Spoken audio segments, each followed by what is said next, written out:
Traigan la manguera, que son 45. Cuando cumples 45, te toca soplar muchas velas y examinarte contra el cáncer de colon, ya que al detectarse temprano es más tratable en 9 de cada 10 personas. Usa la prueba de Cologuard en la privacidad de tu casa y envíala de regreso para obtener tus resultados. La prueba de Cologuard es una opción con receta para detectar el cáncer de colon en personas de 45 años o más con riesgo promedio. Resultados positivos deben ir seguidos de una colonoscopía. Pueden darse resultados falsos positivos y falsos negativos. La prueba de Cologuard no reemplaza la colonoscopía en pacientes de alto riesgo. No uses Cologuard si has tenido adenomas, si tienes enfermedad inflamatoria intestinal y ciertos síndromes hereditarios o un historial personal o familiar de cáncer de colon. Pide la prueba de Cologuard a tu médico. Para más información en español, visita cologuard.com/prueba.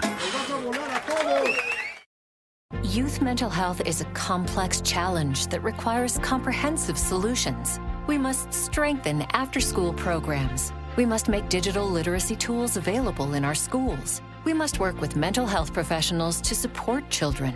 And we must empower mentors, educators, and parents to keep kids happy. Learn more about our commitment to finding lasting solutions at empowerourfuturecoalition.com/solutions. Paid for by the Coalition to Empower Our Future.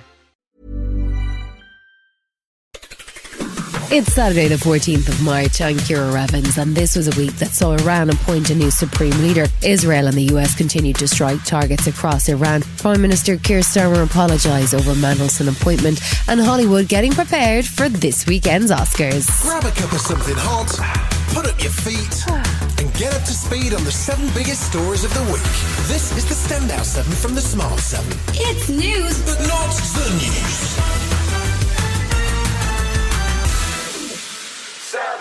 This week has seen the US and Israel continue to strike Iran with a direct hit on an oil storage depot in Tehran, sparking a fire and warnings of potentially toxic acid rain. Sunday saw Ali Khamenei's son Mojtaba chosen to replace him as Iran's supreme leader, with Donald Trump warning that a potential new Iranian leader wouldn't last long if the US hasn't approved of the appointment. As America continued to ramp up the threats and rhetoric across the weekend, close Trump ally Senator Lindsey Graham warned that the worst is yet to come. President Trump is in the process of doing it.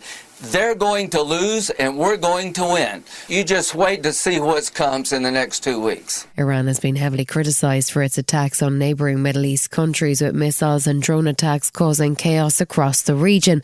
This week, Iranian strikes in Bahrain caused at least 32 injuries, and drone strikes have also hit Oman and Dubai. Iran's ambassador to the UK, Syed Al-Musavi, says that the Iranian attacks are justified. We are defending ourselves. Who started this war? American side and Israeli regime. We do not want to go to attack anybody, no. US President Donald Trump sent mixed messages on Monday as he appeared to zigzag on whether or not the war with Iran is coming to an end. In a phone call with CBS News, he described the military action as complete, pretty much, which seemed to calm markets and saw oil prices ease. But later on Monday, he was back to threatening Iran with destruction that would be 20 times worse if they tried to block oil tankers from the Strait of Hormuz.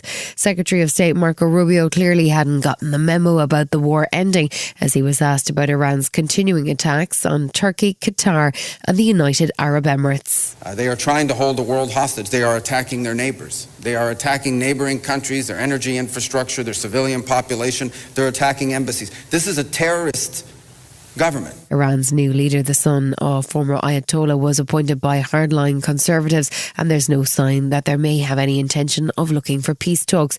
In fact, Foreign Minister Abbas Araghchi described Trump's military action as Operation Epic Mistake, and Kamal Karzai, a foreign policy advisor to the Supreme Leader, told CNN that Iran is ready for the fight. Iranian military is quite strong. They have the arms that they need, which are produced in Iran. As a matter of fact, we are not dependent on any other country for weapons and arms. Less than 24 hours after President Trump said the war between America and Iran was pretty much complete, the US Secretary of War, Pete Hegseth, held a press conference to announce what he called our most intense day of strikes. It's a laser-focused, maximum authority mission delivered with overwhelming and unrelenting precision. We will not relent until the enemy is totally and decisively defeated. Chairman of the Joint Chiefs General Dan Kane says that the US carried out over 5,000 strikes in the first 10 days of the war. President Trump spoke by phone to Vladimir Putin about the Iran crisis, and the Russian president had also spoken to the Iranian leader. Kremlin's readout of the call says that Putin has called for de-escalation and renewed attempts at diplomacy to end the conflict. While America was sending mixed messages about its plan, its intentions and its strategy, the Israelis have been very clear on their objective. And Foreign Minister Gideon Saar was happy to lay out their plan on Tuesday. We were very accurate describing what we want. We want to remove, for the long-term, existential threats from Iran to Israel.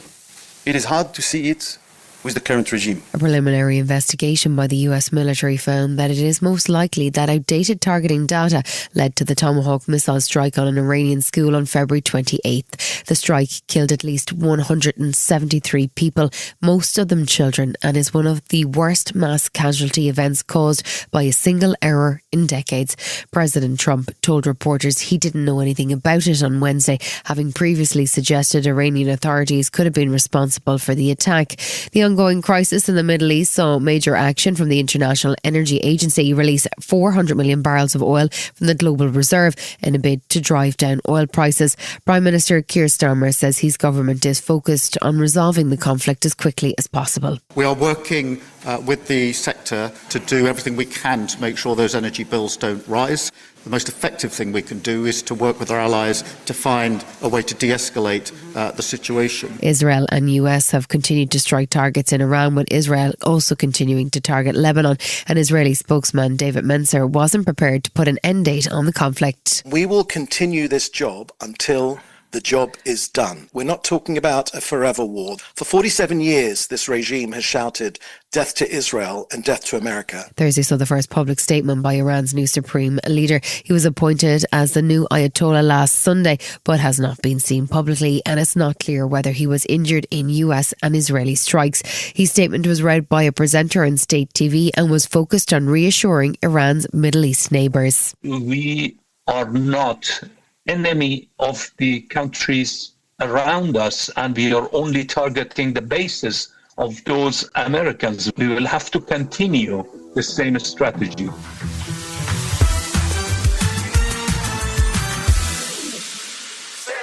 The UK's refusal to take part in the US and Israeli war in Iran led to backlash last weekend from the US President and from former UK PM Tony Blair. Blair, who was at the centre of the UK's involvement in the Iraq war, is now an executive member of Trump's International Board of Peace, and he said that Keir Starmer should have backed America from the beginning. Starmer and Trump spoke by phone on Sunday after another petulant social media post by the American president saying that we don't need people who join wars after we've already won.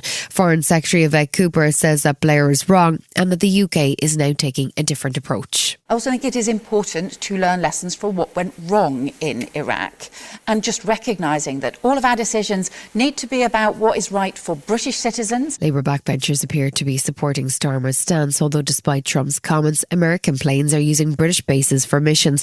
Former Tory Minister Penny Mordaunt says that she thinks the UK should be more proactive. People will be able to divide up what operations they're running from particular bases, and certainly we have been very clear, it seems, that we are restricting ourselves to defensive operations. While the US and Israel continue to strike Iranian targets on Monday, European allies have continued to hold back from any engagement in the war, with Spain in particular refusing to engage. The UK is permitting US planes to use British bases and has deployed resources to the Middle East with a brief to protect UK citizens and military installations. The failure to join One America drew angry comments from Donald Trump, and although he and the Prime Minister Keir Starmer spoke on Sunday, it's still not clear how the conversation went. Starmer was standing by his decision to stay out of the war on Monday. Decisions about what's in Britain's best interests are decisions for the Prime Minister of Britain. And that's how I've approached all of the questions and all the decisions that I've had to make. The G7 nations met on Monday as the war in the Middle East has seen oil prices rise to over $100 a barrel and oil tankers unable to travel through the crucial Strait of Hormuz. Chancellor Rachel Reeves was warning that the crisis may have economic impact at home. The economic impact of the situation in the Middle East will depend, of course, on its severity and its duration. The movements that we have already seen are likely to put upward pressure on inflation in the coming months. The week saw the Strait of Hormuz continue to be a pressure point, with more Iranian attacks on vessels and a pledge from the new Supreme Leader to keep the vital corridor closed, which has driven global oil prices up. UK Defence Secretary John Healey says that suspicions remain that Russia is advising Iran on tactics and targeting, saying that Putin's hidden hand is behind the ongoing drone attacks. And we see from Iran some of the same tactics we see from Russia. Those links between two countries that menace their neighbours are part and parcel of what we're dealing with.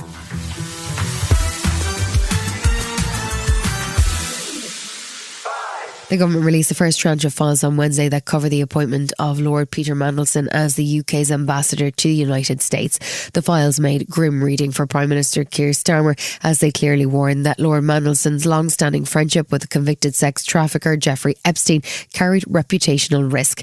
Mandelson ended up being sacked as ambassador, and a Met Police investigation is ongoing, and Chief Secretary to the PM, Darren Jones, apologised to the House on Wednesday. Peter Mandelson should never have been afforded the privilege of representing this country. The Prime Minister deeply regrets taking him at his word. It was a mistake to do so. The PM's National Security Advisor Jonathan Powell is also quoted in the files as describing the appointment process being weirdly rushed. Tory leader Kemi Badenoch says the whole process reflects poorly on Starmer. What this shows is that it is Keir Starmer himself who has lied repeatedly to the whole country about what he knew, when and how. The Prime Minister was on the road on Thursday, making an appearance in Belfast before heading to Cork for an Anglo-Irish summit on Friday. He's found himself at the centre of the Mandelson controversy as the government released the briefing documents from Number 10 that were presented before the Labour peer was appointed as the UK's ambassador to the United States. The appointment went ahead despite the warnings from Mandelson's appointment carried reputational risk for the UK, and the Prime Minister apologised for the decision on Thursday. I made a mistake in appointing Peter Mandelson, and let me follow that up swiftly as I've done before, but I need to do it again, with an apology to the victims of Epstein. It was my mistake and I take responsibility. The government has said it will review the vetting system and will not announce any appointments until the full security process is complete. The opposition have been calling for Starmer's resignation, with the Lib Dems suggesting that the PM refer himself to his ethics advisor, while Tory leader Kemi Badenoch was calling for Labour MPs to take action. In any normal circumstances, the Prime Minister would be resigning. He's been shown to have lied to the Commons. It is a shame that there are not enough opposition MPs to remove the Prime Minister. Labour MPs now need to consider their position.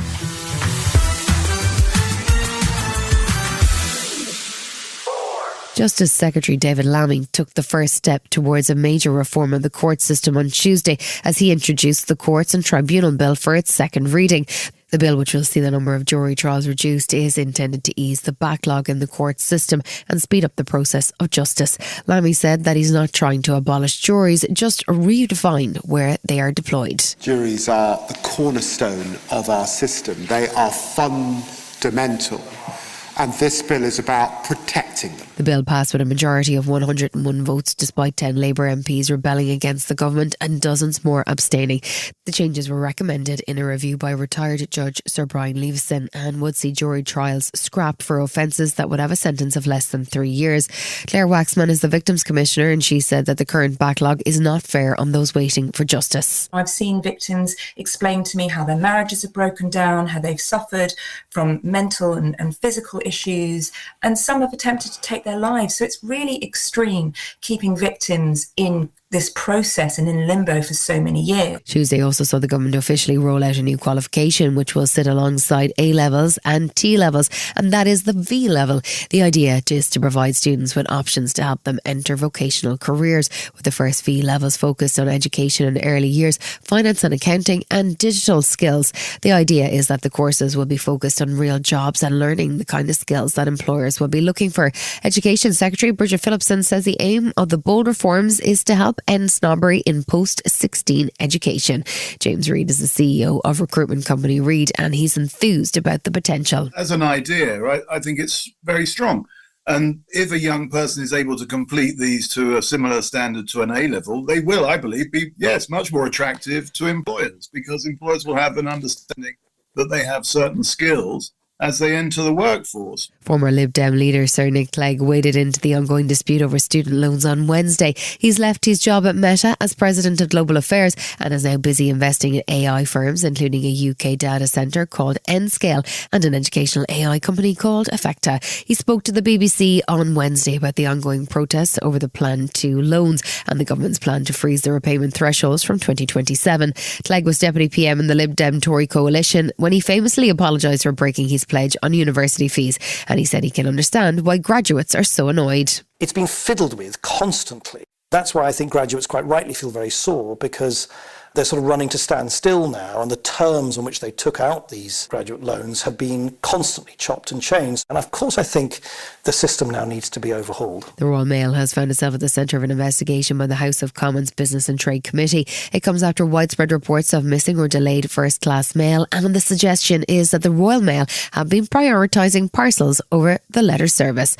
While the Mail delivers 92% of mail on time, it's missing its target for first-class mail, and only 74% of letters in that category delivered the next day, despite a recent price increase. There was a debate on the issue in the Commons, and MPs from across the political spectrum weren't happy. Labour MP for Lichfield David Robertson was channeling his inner David Beckham in his demand to the Royal Mail. Now, Royal Mail clearly don't have a handle on this. They are either not measuring their performance or they are covering up their performance. So I would ask the Minister to use that golden chair that we have to force Royal Mail to be honest, fess up and fix it. Still to come, the Standout 7 in association with Metro. Ofcom cracks down on offensive content and Hollywood gets ready for a 10th Oscars. Right after this.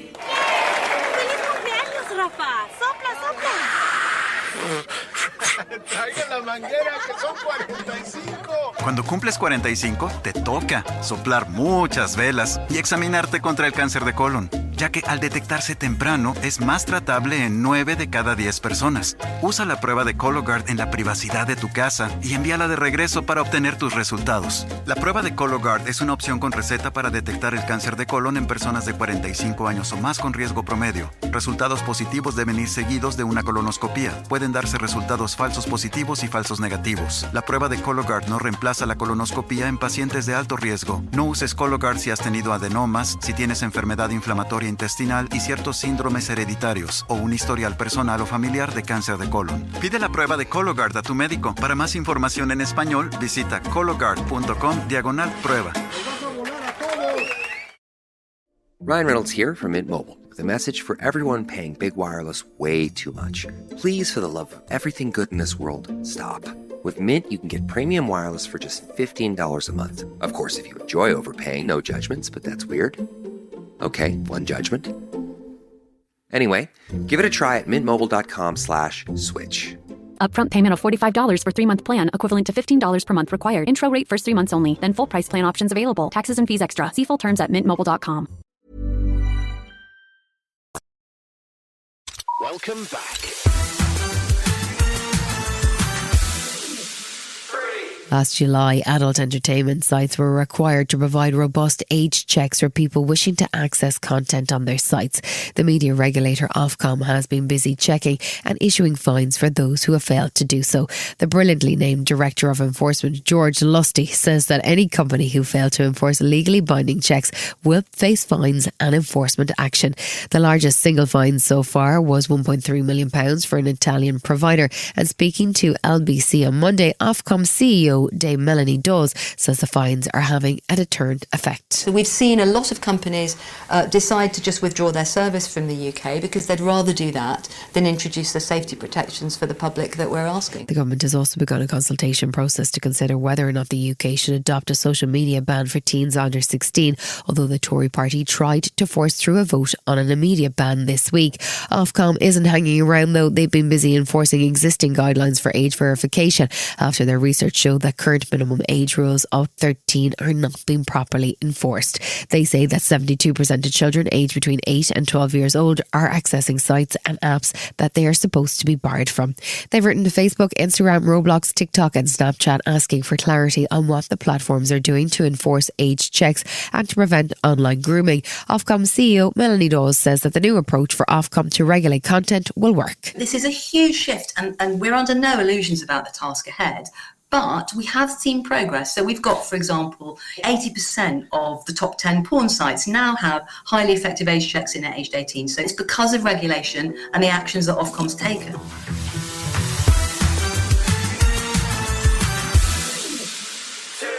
Last Sunday was International Women's Day, and to mark the occasion, the charity Refuge commissioned a survey to examine perceptions of safety for women.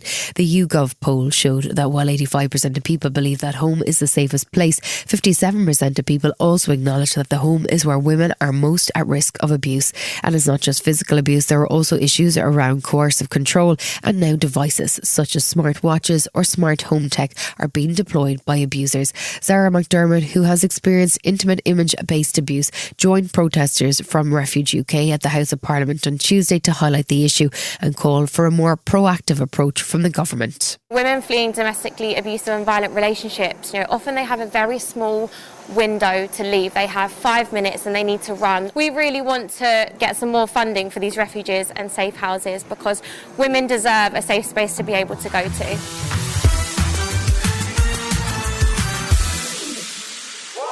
Hollywood will be out in force this weekend for the Oscars, but behind the red carpet there's a huge power struggle going on, with Paramount under billionaire owner David Ellison busy making deals to build dominance in Hollywood. He just beat Netflix to the ownership of Warner Brothers Studio, and his group now controls a significant chunk of the market. Democrats have raised questions about what they see as favouritism towards the pro-Trump billionaire from the administration, and they're also flagging the fact that the deal involves no less than 3 sovereign wealth funds from the Middle East. Senator Elizabeth Warren has taken the battle to social media, popping up with Jane Fonda to discuss the risks the merger poses. These giant media mergers, they're not about creating a better product for consumers. It's about making executives richer at the cost to everybody else. Ireland's Jessie Buckley is a massive favourite to win a Best Actress Oscar this weekend, as she's already picked up pretty much every major prize for her performance in Hamlet.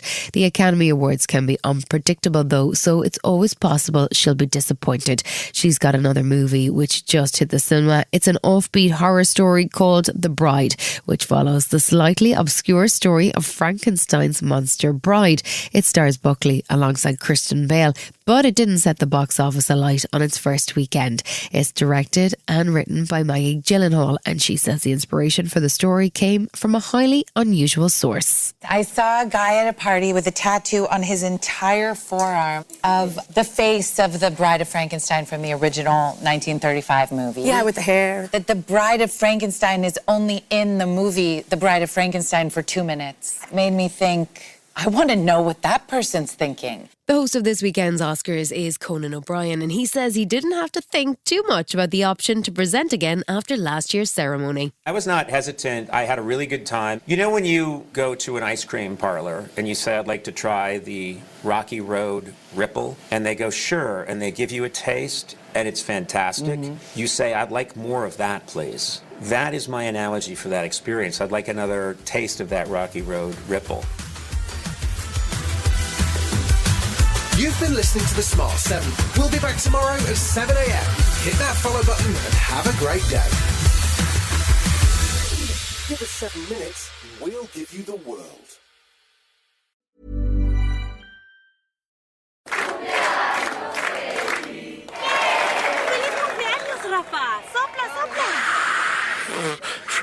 Traigan la manguera, que son 45. Cuando cumples 45, te toca soplar muchas velas y examinarte contra el cáncer de colon, ya que al detectarse temprano es más tratable en 9 de cada 10 personas. Usa la prueba de Cologuard en la privacidad de tu casa y envíala de regreso para obtener tus resultados. La prueba de Cologuard es una opción con receta para detectar el cáncer de colon en personas de 45 años o más con riesgo promedio. Resultados positivos deben ir seguidos de una colonoscopía. Pueden darse resultados falsos positivos y falsos negativos. La prueba de Cologuard no reemplaza la colonoscopía en pacientes de alto riesgo. No uses Cologuard si has tenido adenomas, si tienes enfermedad inflamatoria intestinal y ciertos síndromes hereditarios o un historial personal o familiar de cáncer de colon. Pide la prueba de Cologuard a tu médico. Para más información en español, visita cologuard.com/prueba. Youth mental health is a complex challenge that requires comprehensive solutions. We must strengthen after-school programs. We must make digital literacy tools available in our schools. We must work with mental health professionals to support children. And we must empower mentors, educators, and parents to keep kids happy. Learn more about our commitment to finding lasting solutions at empowerourfuturecoalition.com/solutions. Paid for by the Coalition to Empower Our Future.